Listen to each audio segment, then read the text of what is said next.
Hey, tennis fans, you are listening to another episode of Match Point Canada, the official podcast of Tennis Canada. We are also members of the Tennis Channel Podcast Network. I'm Ben Lewis, joined alongside Mike McIntyre. A big thank you to 10XTO for this episode.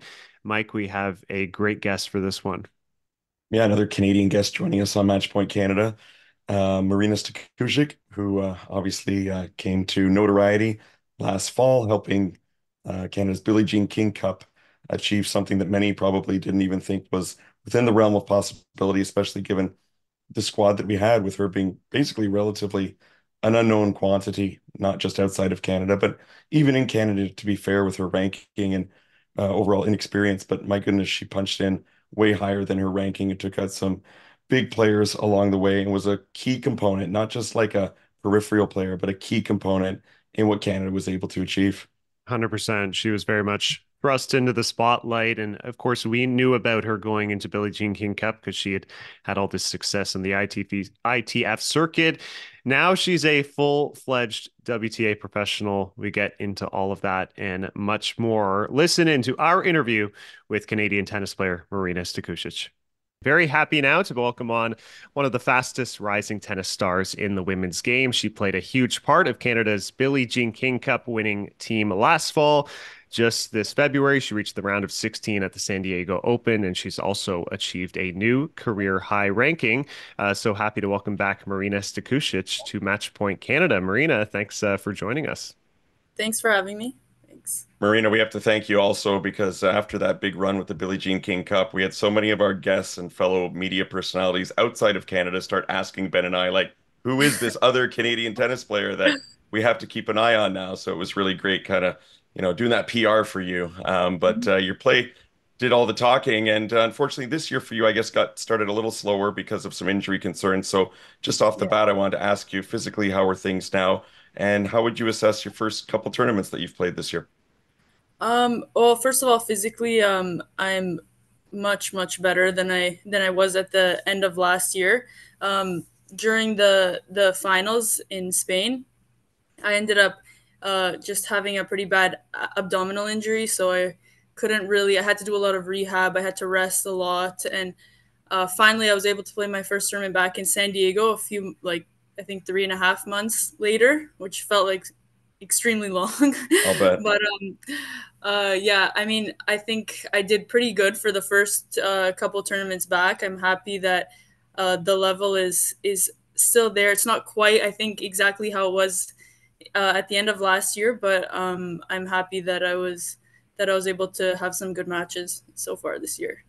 Thank you guys so much for listening to this week's episode of Match Point Canada. If you'd like to follow along every week, give us a like below, hit the subscribe button as we're trying to make 15,000 subs.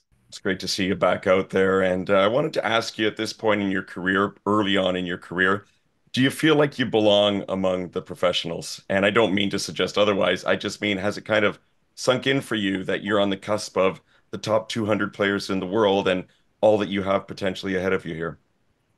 Yeah, I think it has for sure. I mean, I've played right now. I've been playing a lot of WTA tournaments, so that for sure helps with like the confidence and just knowing exactly where I belong and where my level is at. I think we saw, of course, your breakthrough at the Billie Jean King Cup last fall, and this is sort of tailored to Mike's question. Maybe what did you learn about yourself in terms of yourself as a player and a competitor from that run last fall, and maybe how has it helped you leading into this season? Yeah, I mean, I think the biggest thing for me was just the belief that you need to have in yourself. I think that's such a it plays such a huge role in like the end results, I think. And I played against some top players at the Billie Jean King Cup, and I think just believing in myself and really trusting all the work that I've been putting in was the most important thing for me. And I think I learned that really belief is like number one, and also staying healthy. That's also at the top as well. Yeah, for sure. And we're happy to see you healthy now. This is about over a month away, but with where you have your ranking right now, it looks like you will be able to compete in French Open qualifying. What will that maybe mean to you to test your level and get an opportunity to compete at a Grand Slam? And also, what's your comfort level like on the clay? Obviously, growing up mostly on hard court. Yeah. I mean, I'm super excited. Hopefully I can play the French Open this year. That's been one of my goals, as I said earlier this year, to play the French Open. So I'm super excited for that. It's going to be my first Grand Slam, so I'm really really excited. And then clay, it's definitely not my favorite surface, but I mean, I have to. I'm way more comfortable on hard court, but I know that I have like a lot to improve on clay, and I want to keep going. I want to. I mean, if I want to play on the tour, I have a whole clay swing, so I gotta practice a little bit more and play a few more matches on it. But it's okay. It's kind of a love hate relationship, I guess. Speaking of love-hate relationships, but it's really all love is how much you've acquired from the Canadian tennis fans since what you did on that Billie Jean King Cup squad last year. And so I'm wondering, how much do you look forward to hopefully playing with that squad again this year? And, speaking of international competition, this year the Olympics are happening, which probably a bit too soon to think of this one, but what would it mean for you to eventually one day represent Canada at an Olympic Games?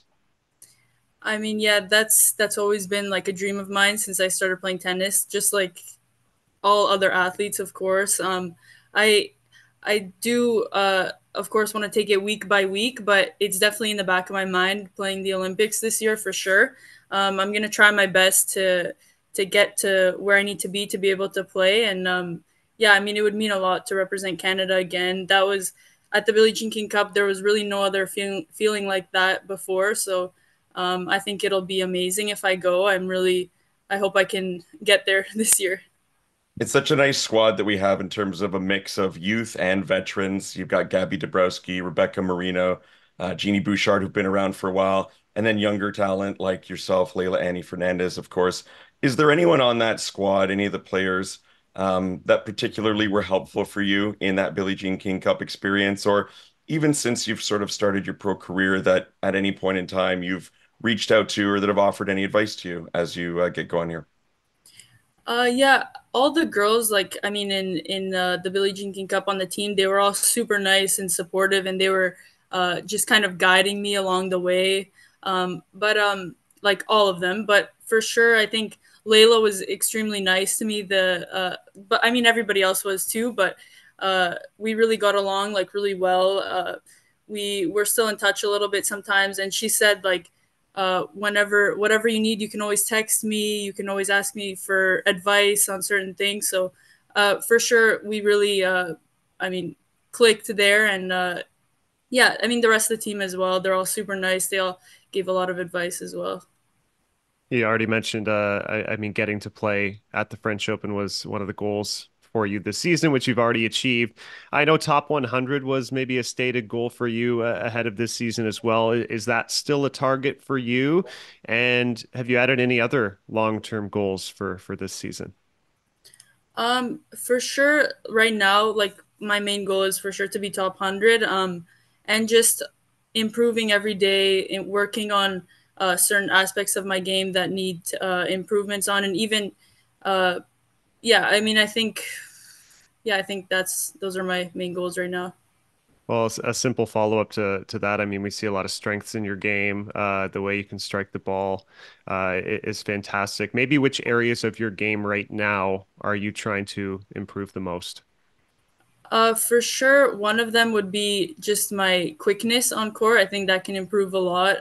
Movement, and then also the serve. I think it has a lot that could be better, especially for my height. I'm pretty tall, so I think if I develop a good serve, that'll really help me and get some more free points, and then yeah, just movement in general, being a little bit quicker, more explosive.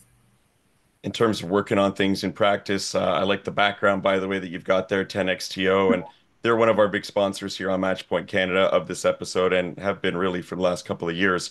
How did you eventually get connected with them? What was, the process to become someone who trains there pretty regularly, and how much do their facilities sort of help you in your development and training?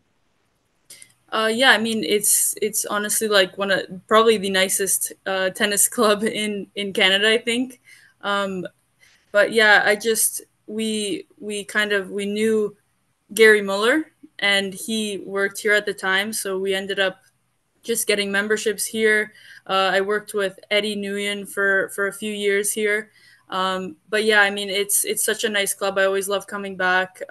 All the members are always really nice to me, asking about my tournaments, how's everything going. So yeah, I mean I just really enjoy coming back. It's such a nice atmosphere, and the courts are obviously extremely nice as well, Yeah, it's a as you top-notch can facility, see. as you can see. Yeah, I know I stayed there with my kids and my wife Yeah, recently, and we had an absolute blast. And nice. something we're looking forward to doing again as well. I don't doubt that you're getting noticed there more often. Do you feel like you get recognized more and more these days? And I mean, do you feel like you've still got that anonymity and sort of like the private life, or do you feel like more and more you're having to sort of stop, take pictures, autographs, and chat because you've been recognized? Maybe a little bit, yeah. I mean, at the club for sure. Like the members always love. I love chatting with them. They like chatting with me. So I do get stopped a little bit more than before, but it's not nothing crazy yet. Maybe it will be, maybe in a few years. But right now, it's all right. I enjoy everything about it. So. Now, obviously, we've seen you on the road a little bit this season, San Diego, as we know, and maybe just tell us a little bit about your next training block or block of schedules and tournaments that you plan to play. So I'm gonna be going to Europe on Wednesday. I'm gonna be playing two tournaments in Portugal, and then I'm probably gonna end up staying in Europe until the NBO. So I'll be there. I'll be playing tournaments, then coming having a few weeks training in between, and then hopefully after French Open I start the grass season, which I'm excited about to get on to start on a new surface. But yeah, it'll be mostly Europe until National Bank Open.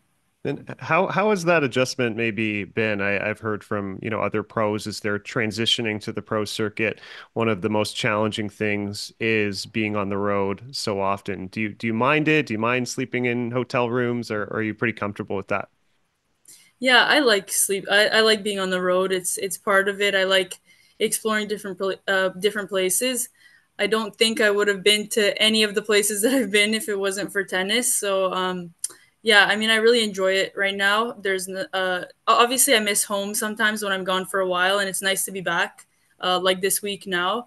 But in general, I do enjoy it. I like seeing new places, trying different things. So.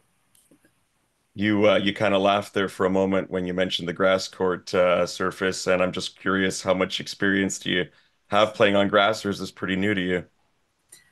I actually played on grass when I was 10. It was it was at a place here in Ontario. I don't remember exactly where, but I did win the tournament. So I'm looking forward to starting on the grass. I know it's gonna be a whole different game compared to clay and hard, but I think in a way it might suit my game. So I'm really looking forward to starting on grass. It's gonna be cool. Well, we're really looking forward to seeing what else you do with not just this season, but beyond as well. And we really appreciate you taking the time with us again. It's great to have you back on Matchpoint Canada. Thanks for doing this with 10XTO as well. And we look forward to having you back on the podcast down the road. Thank you. Thanks for having me. I appreciate it. There you have it, our conversation with Canadian tennis player Marina Stakusic, who is right on the cusp right now of the top 200. And I gotta say, I think that top 100 goal, the way she's already playing and establishing herself, I think that's very achievable in 2024. Yeah, look, what she's done already at the ITF level proved that she's well beyond ready to graduate, if you will, from that sort of stage. She was the ITF player for September or October, I believe, Yep. last fall, and clearly ready to play these professional tournaments. And she's challenged players within the top 100. She's proven that she's able to handle the pace and the power, that she's not intimidated by it at all. And I think Canada's got another gem, to add to several others. And there's others coming too, which is great. And that's the thing is down the pipeline, Tennis Canada has been developing these players, and the program is clearly working. We've talked to many of them over the last couple of years, Kayla Cross, Vicky Maboko, two other promising players for Canada on the women's side. And Marina Stakusic, I love her attitude. She's got a confidence about her, a quiet confidence, you can tell. And I'm very excited to see what she can do this year. And I think that, yeah, punching the top 100, which is her goal, is highly achievable for her. Yeah, absolutely. I mean, she had a couple top 50 wins at the Billie Jean King Cup last fall. As you said, quiet confidence, like her demeanor, I mean, what you get out of the interview, she's the same way on the court. Calm, cool, collected, focus, incredible striker of the ball, especially on that forehand wing. And you can see she's hungry to and eager to improve her game. She talked about wanting to improve quickness and speed and getting more explosive on the court. She's just 19 years old. I think we're going to see a big rise in that, and then adding a little more pop in the serve. But already just at San Diego in February. I mean, she came through qualifying with a couple wins, got a main draw win, and if I recall, pushed Donna Vekic to like a tough three-set match. So her level, she's shown that it's already almost like top 50 level when she's playing her tennis. I love her enthusiasm too, and her energy and her eagerness. As a young professional tennis player, you can tell that it's still sort of sinking in, and just the way she spoke about potentially qualifying and going to Roland Garros, and doing that for the first time. And then when she spoke about grass court tennis and was kind of laughing about her inexperience and how it's been so long since she's even played on the surface, and even then, just very briefly. So it's an exciting time for someone that age and you can't help but be excited for them and sort of in talking to her really picking up on that youthful exuberance at the start of a career that we hope will be very productive for her. Yeah, and as you said, I mean, it's all kind of brand new for her, the travel, the touring life, but she's adapted incredibly well. We're adapting, all the tennis players are adapting right now to the clay court swing, which got underway this past week. And if we continue talking about women's tennis, I mean, the Charleston Open, Danielle Collins, I mean, she was phenomenal in Miami, wins the biggest title of her career, played lights out tennis. I have to say, I thought she might have even been taking the week off rather than play Charleston. So for her to turn around after winning the biggest title of her career, switch surfaces, and then win back to back is incredible. And she hit right past Daria Kasatkina in the final 6-1, 6-2, two consecutive WTA wins, and she's back in the top 15. What a stretch from Danielle. Yeah, what a story. And in terms of adapting an incredible transition from hardcore to clay, I have to apologize briefly to our listeners that I'm not adapting well to a weekend of coaching hockey for my kids. And my voice is really barely holding on. So if you're listening to the first time wondering, who is this hack with this voice that's barely coming through? I apologize. It'll be better next week. But yeah, that transition for her to clay, she didn't have to do it. And, a lot of players, after they have a big successful run, they take that time off to recuperate, whatever. But I think in her case, maybe partly because it's going to be her last year on the tour, and partly because, hey, if you feel like you're on a heater and you're unstoppable, then why would you press pause? Then keep it going. And I just think it's so impressive that she was able to not just keep this winning streak going, but to do it going from hard court to clay court, which is not a simple transition. And she's not generally been known as someone who's a clay court type of player either. No. So, all those things, you put them together, this is a player that nobody's going to want to face right now on any surface. 100% hottest player on the WTA circuit right now. A couple other results there. Just Maria Sakkari making the semifinals. I was impressed by Jessica Pegula going deep in the tournament. It made me think of how much you can see an impact in a coaching change. And Jessica Pegula parted ways earlier in the year with her longtime coach, David Witt. David Witt joining forces with Sakkari, who's back up to world number 6. She had quite a dip at the start of the season. She looked, slumping and outside of herself, really struggling mentally. And now she's back on the come up. Pegula looks like herself again. I mean, we see it in the professional sports circuit and, hockey, basketball, a coaching change ignites and fires up a locker room. It seems like it can have the same effect in tennis too. Yeah, there's only so many things you can do on a tennis team. I mean, on a sports team, a professional team, sorry, you can trade a player, you can trade a bunch of players, Yeah. you can fire a bunch of different coaches. There's more sort of buttons you can push when you're a tennis player playing the singles tour. It's just you, and then yeah, your coach, and you can't fire yourself. You're stuck with your forehand and your backhand and yourself for better Yep. or for worse. It's the coach, and we've seen it in pro sports how that can ignite a team. You see it in the NHL. a half dozen to a dozen coaching changes maybe in a year. And that sometimes lights a fuse under those teams. And so in an individual sport, same sort of thing, of course, as well. And yet tricky because it's such an intimate sort of relationship one on one. And there's so many things that have to click. It's not just the technical aspect and the on court during practice, but this is also someone that you got to be able to jive with because you're going to be traveling the world with them. You're going to be staying in the same hotel with them, having breakfast, lunch, and dinner with them. It's quite a lot more than in a professional team setting, really, when you think about that one-on-one dynamic. So you've got to jive and mesh on so many levels. And there must be a lot of work you would think into going into making that decision for who you're gonna take on board. I'm really curious, and we talked about it, I think last week, about who Novak is going to take on as his new coach Hmm. and how much must be going into that big decision, especially for him knowing there's only so much time that's left. You really got to get it right. Yeah, and I honestly really think he's going to stay a bit internal with a very familiar face there. Leylah, Annie Fernandez drew Sloane Stevens first round. We know how streaky Sloane Stevens can be, former U.S. Open champion. Leylah losing this in a tight two sets. We know Fernandez can play great on clay. Maybe just give her a little time to find the rhythm and the groove. I think she can still have a great clay court season. I'm not going to put too much stock in just one match here. Yeah, and Sloane Stevens is a player, as you mentioned. I mean, we don't see it as regularly as we used to, but boy, she could still be impactful when things are clicking for her and on any surface. She made the French Open. What was it? French Open, um, my goodness, semis, finals a few years. I'm I kind of think, struggling for how yeah, far she got, but she yeah, had a yeah, great run at Roland Garros as yeah. well. And and she's a player that, like I said, it's not as frequent as it used to be as she gets a little bit older, perhaps, but she can still put together a run for sure. And it's interesting because I think Leylah kind of had her number a couple of years ago. So Hmm. maybe this was a little bit of what goes around comes around. Yeah. But I wouldn't put too much stock in it either. And in terms of transitioning from one surface to the other, Leylah's proven before that she's more than capable to do it on the dirt as well. No, definitely. Before we get to the men's side, some WTA finals news. They have found their home for the next few years. I mean, it's good that a home has been established because we've had a bit of a fiasco for this event the past couple seasons. Going to Texas very late in things in 2022, and then a bit of a disaster not getting organized for Mexico last year. But they've secured a deal to go to Saudi Arabia for the next 3 years. Record prize money, 15.25 million.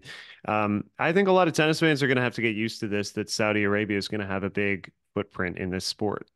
Yeah, I think on sort of a political or human rights level for sure, not to get too deep into that, but certainly that's gonna rub people maybe the wrong way. I'm choosing to look at the positive of this, at least for the women involved, the players involved, and that is they're gonna have a home for the next 3 years. There's gonna be some big time money. And to be honest, what happened last year in Mexico, quite frankly, was like a total embarrassment Yep. that it was put together so last minute that the players were arriving and they hadn't even finishing constructing the center court, that they didn't have a chance to practice on it. I mean, what a joke. And Hmm. the women's tour and the product and the potential is, to me, through the roof, what they offer and what they can do. And it just did a real disservice to those players, those professionals, to put such an amateur event together. And at the last minute, I mean, shame on everyone involved for leaving it so late. And you can't afford to miss those opportunities. So the fact that there's going to be something structured and here for the foreseeable future, and to bring big bucks behind it as well, I think that's great for the 8 women in singles and the 16 women in doubles who will ultimately get to play there in November. No, I'm completely with you. I know we wanted to touch on a few of our clay court power rankings for 2024, and we submitted them for Tennis Canada over the past week. Do you want to run down our top five women's before we talk a little men's tennis? Sure. I mean, are we talking our collective ones that we came up with as a group Or or maybe your picks. individually? If you have your picks, I'd love to hear them. Yeah, I mean, after number one, does it really matter? I mean, okay, it's not that big of a runaway, I guess. And we saw Iga lose on clay last year to Sabalenka as well, which was, Yep. kind of surprising at the time to many. But we're seeing less of a transition surface to surface with the top five players, really top four players, anyways. I think in the women's game. So for me, it's Swiatek, Sabalenka, Rybakina, and Coco Gauff, 1 to 4. And all four of those players have proven that they're quite competent on clay. Iga's resume speaks for itself with all the French Open titles. She's got three already. She's one away from tying Justine Henin and distancing herself from Monica Seles as well as Serena Williams, who both have three Roland Garros Hmm. titles. So that's incredible given that Iga's only, what, like 22 years old. So Yeah. pretty impressive company to be keeping already. Sabalenka winning Madrid last year and the French Open semifinals. She's proven she can do it in the big ones now. I mean, she's really proven she can play at the most pressure-filled times now, and there's no doubt about that anymore.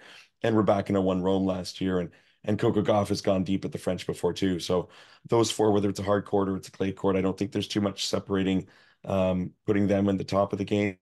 Number five is a bit of a toss-up. I think I put Beatrice Haddad Maia, to be honest with you, Oh, but like wow. an Okay. Ostapenko, a Yep. Sakkari, a Kasatkina, there's so many players I think that could fill that fifth slot, but the top four to me are pretty tight with the ones I mentioned. You know what? Our top four are identical in that order. That's the thing I'm a little surprised that I thought maybe we'd shuffle a little on two to four. One is the obvious one. Coco Gauff, her first major final was that French Open loss to Iga.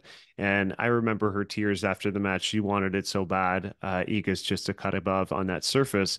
But if we look at Coco Gauff from last season, we didn't see her really truly break out until that hard court swing when she added Brad Gilbert to her coaching team. She became this brand new player, went on the incredible North American swing of success. And I think she's been very solid in 2024 semis of Australia. I feel like we didn't see the new and improved Coco Gauff for the clay courts last season. So she's like my big question mark. Can she be challenging and maybe winning WTA 1000s and pushing and, potentially being the number two or the number three? Yeah, it's a good point that really since the coaching change, it's been on the faster surfaces. So yeah, very excited to see what she can do as well. And to see if Sabalenka can take it even a little bit further on clay this year Yep. and punch one further than the semifinals at Roland Garros last year. I mean, I want to see Iga challenge. Yeah, it'd be cool to see her get a fourth one and continue to see that dominance on the surface. But I'd also like to see it hotly contested when it comes around to that time. Yeah, I agree with you. We have our first Masters 1000 of the ATP season with Monte Carlo already underway. Felix Auger-Aliassime, the lone Canadian in the field. Novak Djokovic back after missing Miami and the letdown in Indian Wells, but he's made the change of surfaces. He'll be the number one seed. Carlos Alcaraz, Jannik Sinner, Daniil Medvedev, all in the stacked field. Felix Auger-Aliassime unseeded now because of these struggles. Clay was basically a write-off for him last year. It happened in the course of dealing with a knee injury, which he admitted to probably making the mistake of trying to play through it.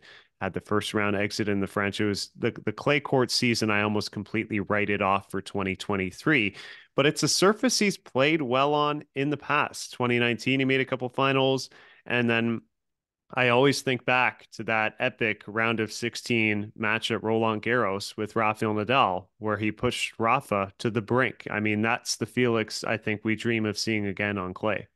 And you got to remind yourself that this was the surface where, as a professional, he had his first big success making those two finals, albeit smaller finals, but still.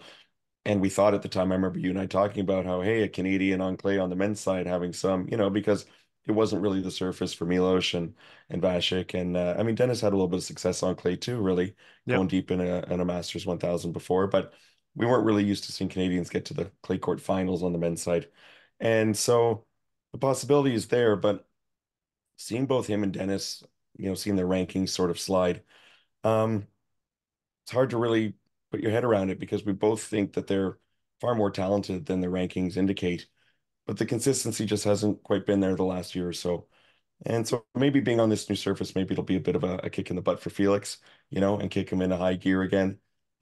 He's got to get that confidence back, and I think he just needs one tournament to sort of do it for that to happen more regularly. Yep. We all know what he can do on indoor surfaces and indoor tennis courts, but it'd be nice to see him be able to do it outdoors again too. And he's so young still, that ability is there. I think it's just he's got to have that reminder and maybe a deep run early in the clay court season could propel him to have, more sustained success on this portion of the season. I have to say this is a bad draw for him as well. For those who've looked ahead, I mean, he gets the qualifier. Luca Nardi. You might be listening to this podcast, and this match might be over. Nardi was the player who upset Novak Djokovic at Indian Wells. That's not the aspect of the draw that's bad. The winner of that match will be facing Carlos Alcaraz, and we've seen Felix beat Alcaraz in the past, memorably Davis Cup 2022, another match as well, but he looked Hardcore. on hardcore. But particularly, he looked completely overwhelmed the last time they squared up in Miami. That was, a kind of brutal one-sided affair. And Carlitos looks back at his best. So we'll see how that goes. I'd like to hope Felix can make that competitive if he gets another shot at Alcaraz.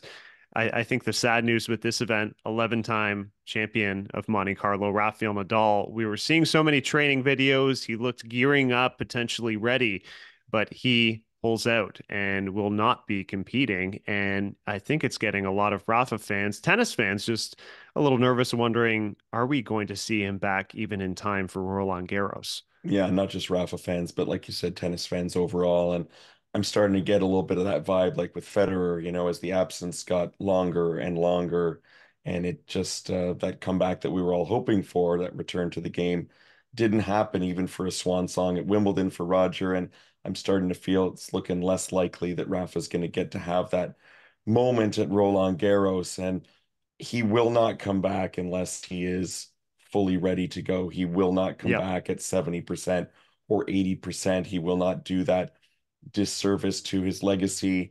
He won't put his fans through that. He won't put his competitors, fellow competitors, through that. He won't give them, I think, anything less than his absolute best. And it seems less and less likely that he's going to be able to find that, Ben.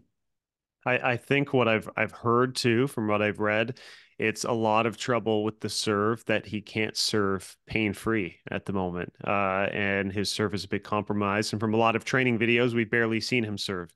We've seen him hitting from the back of the court. Always looks great. You wouldn't really be able to tell that anything is wrong, but um, as you said, I don't Rafa and I think Novak, Roger, they're built the same way. They're not going to enter a tournament unless they feel like they can be competitive. And for that competitive standard, it means they feel like they have a shot to win. Rafa's not It's just going to try and say like, "Oh, maybe I can make the third round." It's not good enough for these guys. it's tough seeing them get older and struggle physically. And I remember feeling this way with Boris Becker, my childhood idol.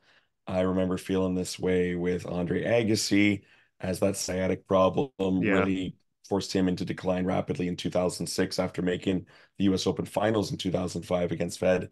It's really difficult to see them go out this way, but it's just a reminder of what a brutal sport this can be physically, how it can wear you down, and how it is, typically speaking. I mean, Novak Djokovic aside, a sport for the younger.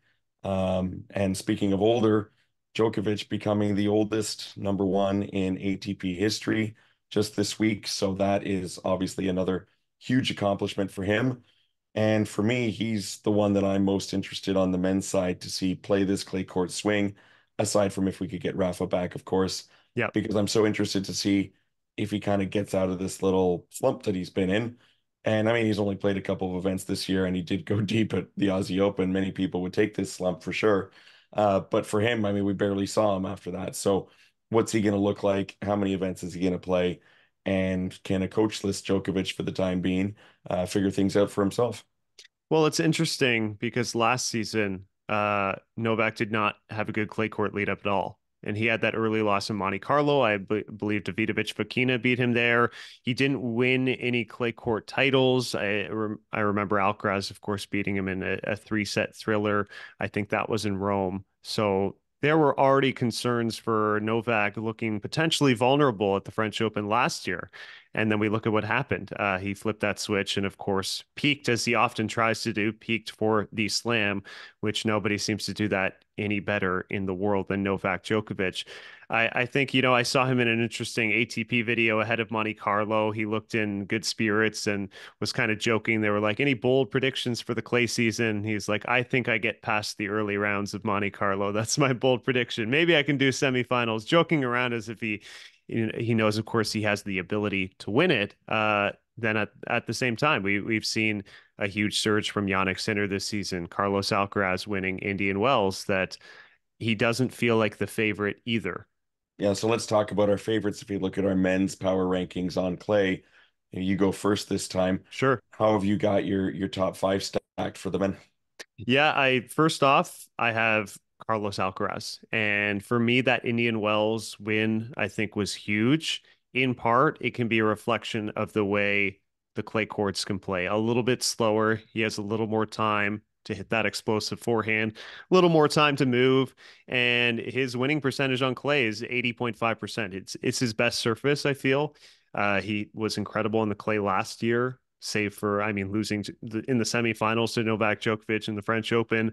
No shame in that. He was right there. So for me, I have him number one right now. Number two is Novak Djokovic. He's the defending French Open title.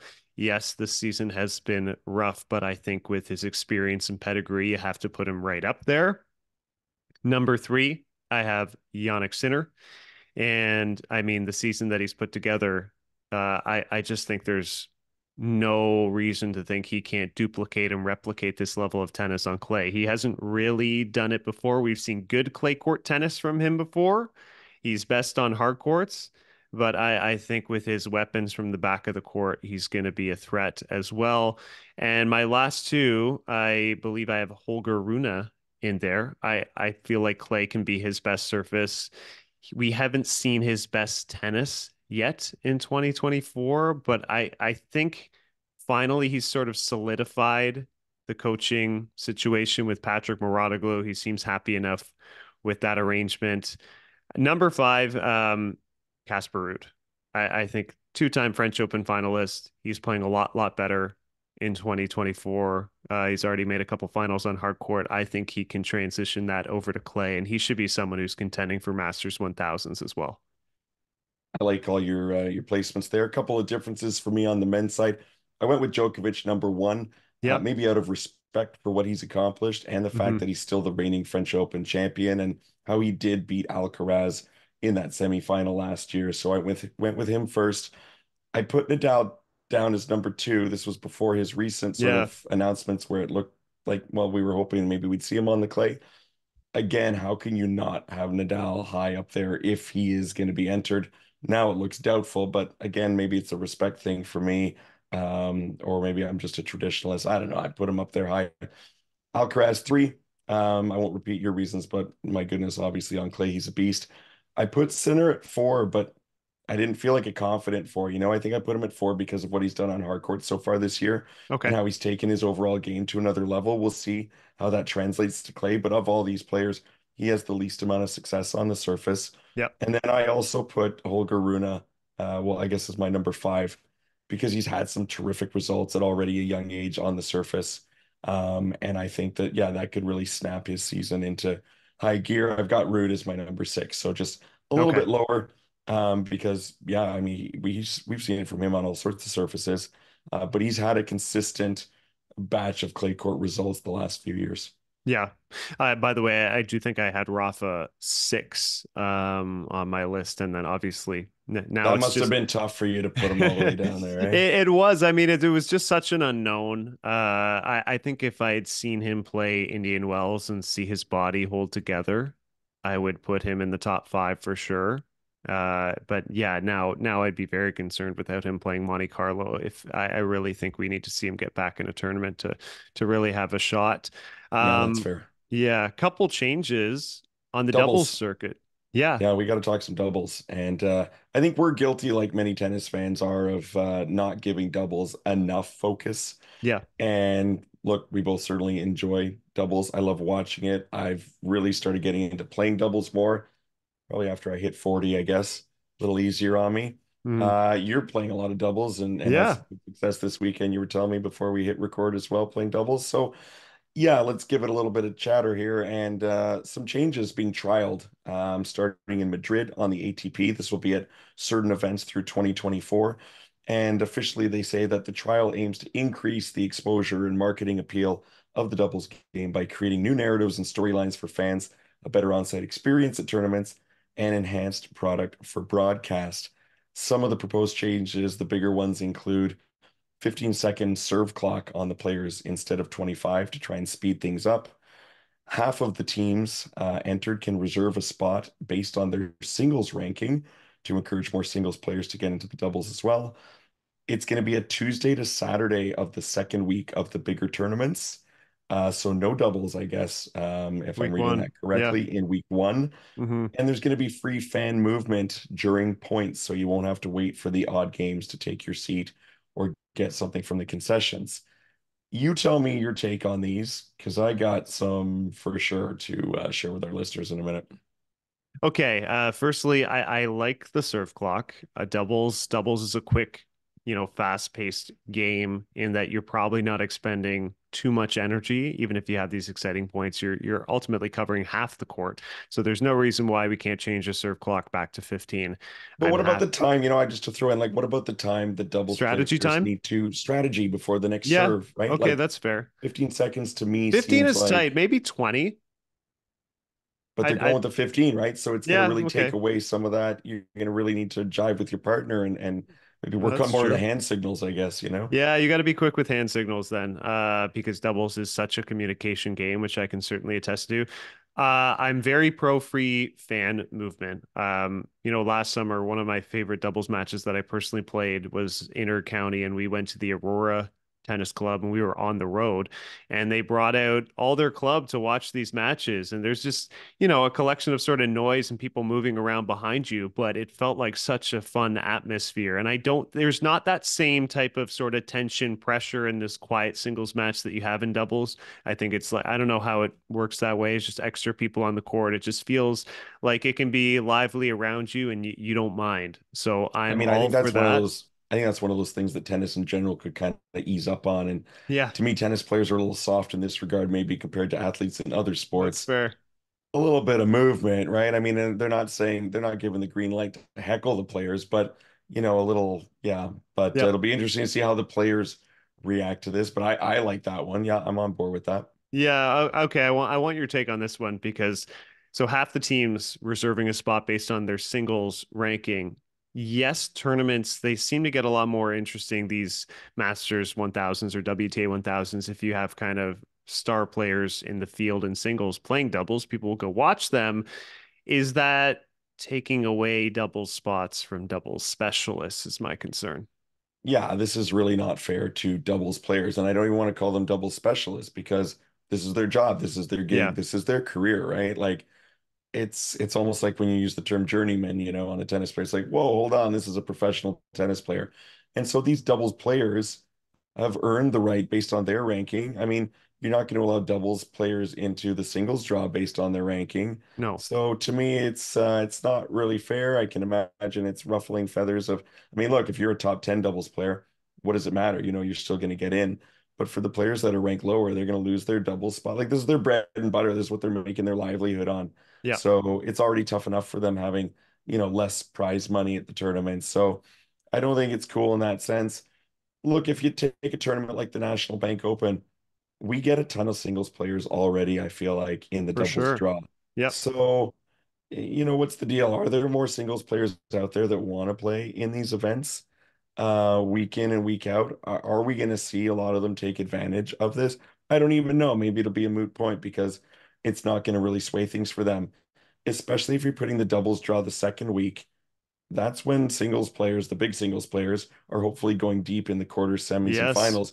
You Yep. think they're going to want to stretch it and tax their bodies and risk their chances of going deep in the singles draw. So I'm not sure about that Tuesday to Saturday, the second week.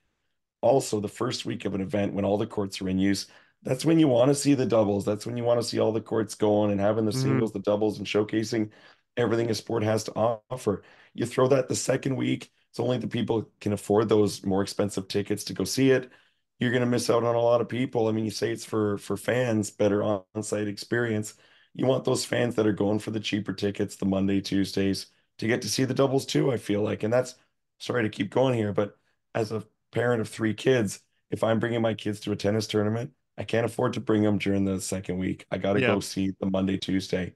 And that's when I want my kids to see doubles too. So I got to tell you, overall, I'm not really like feeling this. I Hmm. get that they want to try and promote the sport. I certainly feel like doubles needs more exposure. I just don't know if this is the right way to go about doing it. Yeah, I'm definitely with you on the timing of the Tuesday to Saturday second week. That feels like a bit of a crunch, and as you said, early round fans don't get to experience the doubles when it's a little more affordable. Guys, plenty more clay action around the corner. We thank Marina Stakusic, our guest this week. Thank you to 10XTO. You've been listening to Matchpoint Canada. We will talk to you next time.